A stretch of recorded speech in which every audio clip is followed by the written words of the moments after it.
Hello, thanks for joining me and welcome to my channel. My name is Alan and I hope you liked the little video that I prepared for you today. What I've got here in front of me is another force that I've painted for Test of Honour.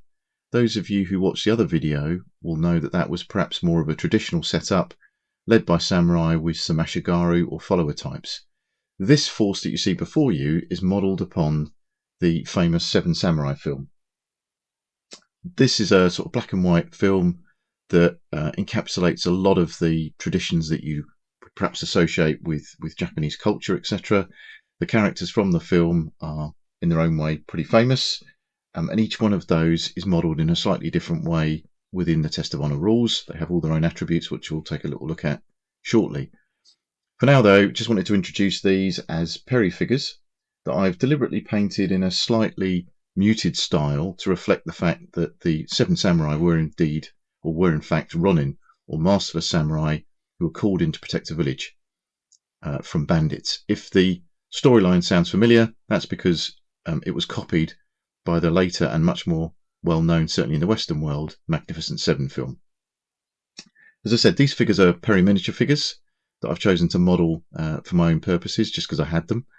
Grey Games and others actually do model specifically for the Seven Samurai, which, obviously I would thoroughly recommend if you've got an interest in the period or in Test of Honour in particular. The Test of Honour website will allow you to download statistics cards for each of the models, and they look a little bit like this. This is one that I've downloaded myself, printed, and then stuck in a protective card holder, just to make sure that it's a little bit more resilient than the paper that I had. You'll see down here each one of these sort of attributes describes the way that the figure behaves within the rule set. What we've actually got is a set of abilities as they're known. The first one is how well the figure aims. So this would be when you're striking an enemy or perhaps shooting a weapon. And in this particular case, we're allowed 5 dice. That's quite a high statistic.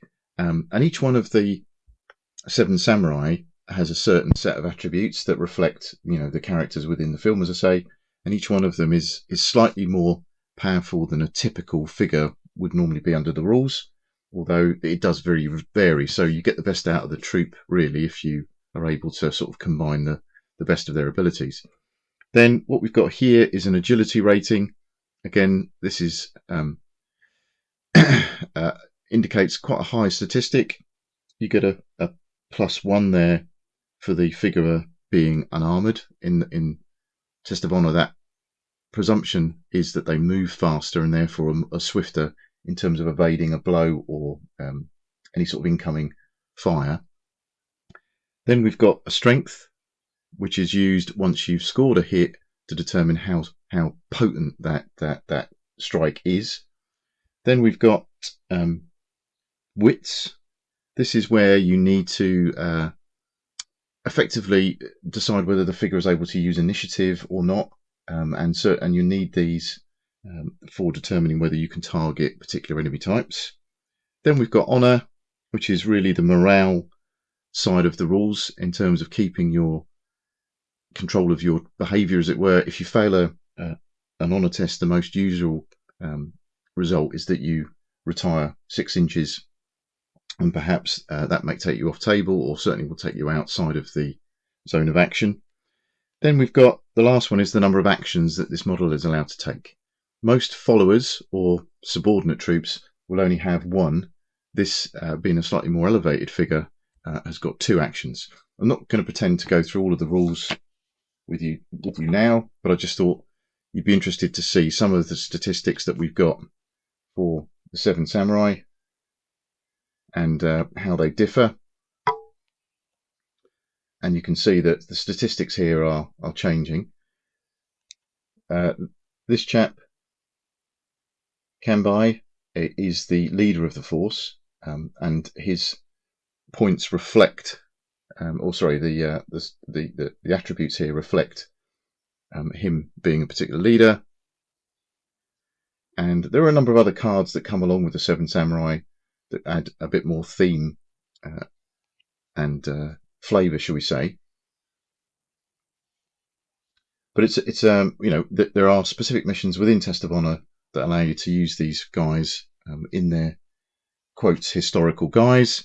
I found the figures again reasonably easy to paint.